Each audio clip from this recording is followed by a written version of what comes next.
அண்ணே வேலைக்கு கிளம்பிட்டேன், போயிட்டுறேன். சரிடா, பார்த்து போயிட்டு வா. அண்ணா நான் காலேஜ் போயிட்டு வரேண்ணா. எத்தனை தடவை சொல்லியிருக்கேன் உன்ட்ட ஷால் போட்டு வெளியே போனேன். போ. சாயந்தரம் காலேஜ் முடிச்சோடனே சீக்கிரமா வீட்டுக்கு வர. லேட் பண்ணிட்டு இருந்தீங்கன்னா அவ்வளோதான், பார்த்துக்கோ. போ.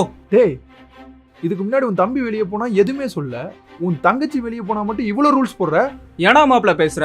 பொண்ணுங்களுக்கு இப்பெல்லாம் சேஃப்டியே இல்லை. எத்தனை ரேப் நடக்குது தெரியுமா? இவங்க எப்படிலாம் ட்ரெஸ் பண்ணிட்டு போயிட்டு நைட்டு லேட்டாக வந்தால் அப்படிதான் நடக்கும். ஓ, நேற்று ஆந்திராவில் 8 வயசு பொண்ணை 12 வயசு பையனுங்க ரேப் பண்ணாங்கல்ல, அதுக்கு என்ன? அந்த புள்ள போட்டு போன ட்ரெஸ் சரியில்லை, அந்த புள்ள போயிட்டு வந்த டைம் சரியில்லைன்னு சொல்லுவியா?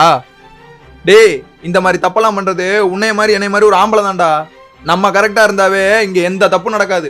டேய், உன் தங்கச்சி பத்திரமா வீட்டுக்கு வரணும்னு நீ ஆசைப்பட்டினா நீ சொல்லி கொடுத்து வளர்க்க வேண்டியது உன் தங்கச்சி இல்லை, உன் தம்பிய. கரெக்டா? இனிமேல் என் தங்கச்சிக்கு சொல்லி கொடுத்து எந்த பிரயோஜனமும் இல்லை. என் தம்பிக்கு இப்பயே கால் பண்ணுறேன். டேய், எங்கடா இருக்க? வீட்டுக்கு வந்து ஷால் போட்டு போடா. மட்டி